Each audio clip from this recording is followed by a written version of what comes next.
साथियों नमस्कार। अभी रिसेंटली अभी जो है संजय जी से मुलाकात हुई और संजय जी ने बताया कि भाई बहुत सारे जो प्रिंसिपल्स के यूपीएससी के एस्पिरेंट्स हैं वो काफ़ी थोड़ा चिंतित भी लगते हैं और उनके मन में बहुत सारी शंकाएं और वो चीज़ें हैं। तो संजय जी ने मुझसे आग्रह किया कि आप थोड़ा सा अपने एक्सपीरियंसेस शेयर करें। साथियों मैं पहले अपना थोड़ा परिचय दे दूं आपको। मेरा नाम जो है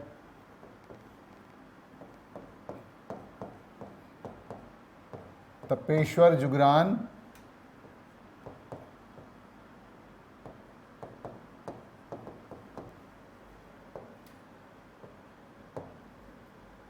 मैं अभी रिसेंटली रिटायर हुआ हूँ। तो रिटायर्ड डीडी डिस्ट्रिक्ट, ये नॉर्थ वेस्ट बी के नाम से था, नॉर्थ वेस्ट B1।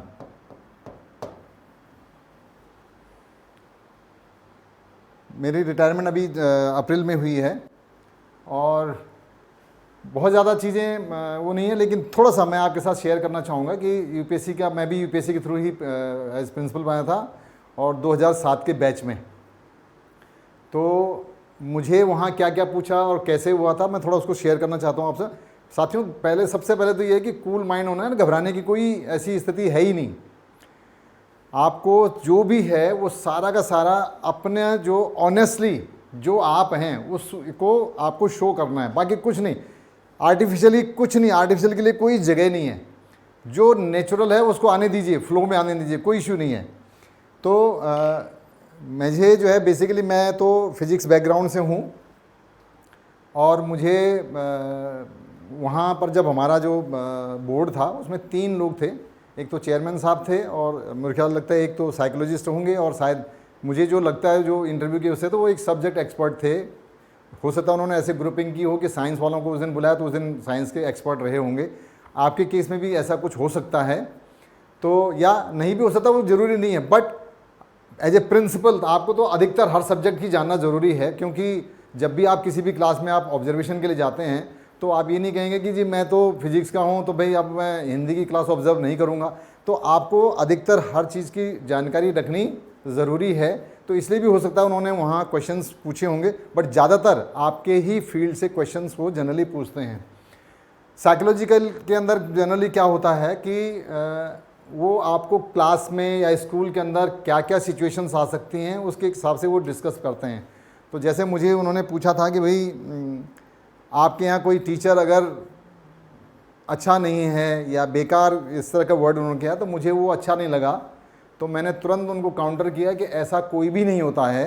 ये देखिए नेचर का लॉ है, ये हर इंसान अपने आप को हर एक दूसरे के सामने कुछ ना कुछ अच्छा ही दिखाना चाहेगा और अच्छा ही अपने आप को रखना चाहेगा। ये नेचुरल फेनोमेना है।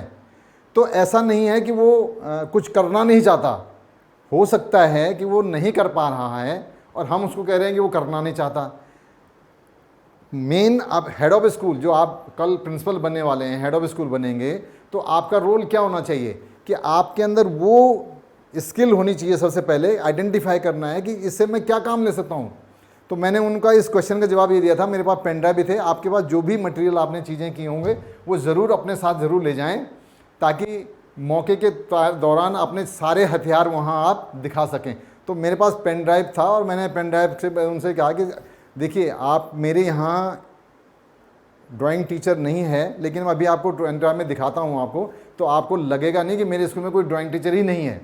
तो किसी ने तो किया होगा ना वो काम, तो कहाँ से किया होगा?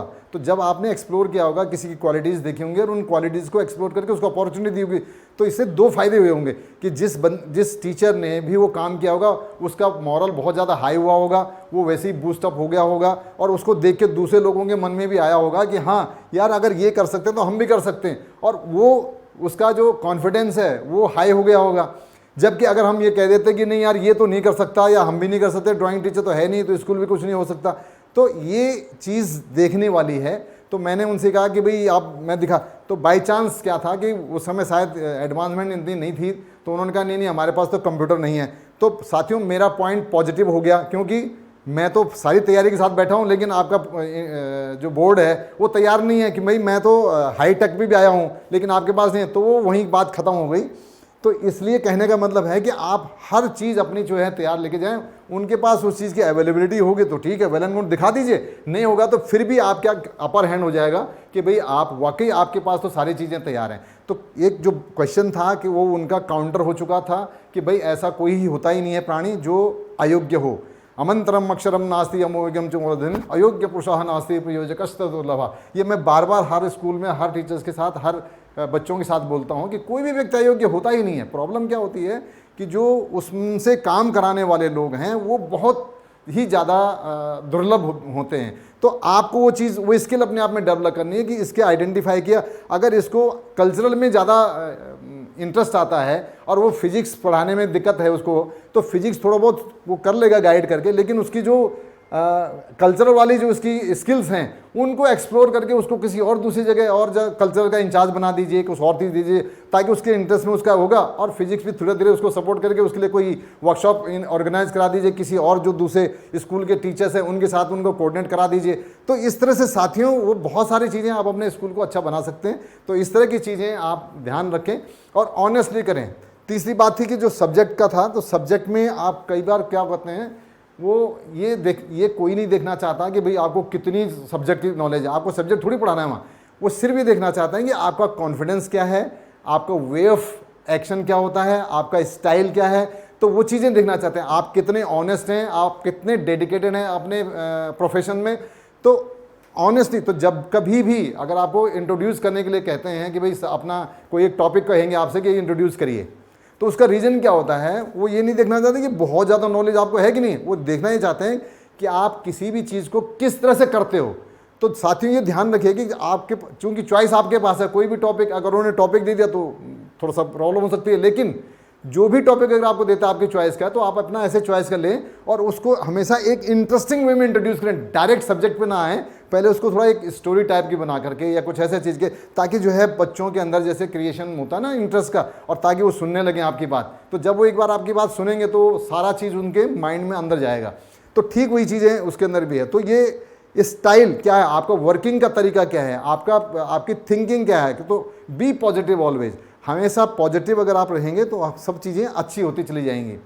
तो साथियों ये आज थोड़ा सा संजय जी ने रिक्वेस्ट की थी तो मैं इतना बात रहा हूँ, बाकी फिर देखेंगे, बीच में मुलाकात करेंगे तो फिर होगा। और मैं स्ट्रेट फॉरवर्ड क्लासेस का भी धन्यवाद करना चाहता हूँ, उन्होंने आज मुझे अपॉर्चुनिटी दी आपके साथ कुछ शेयर करने के लिए। तो thank you very much, thank you.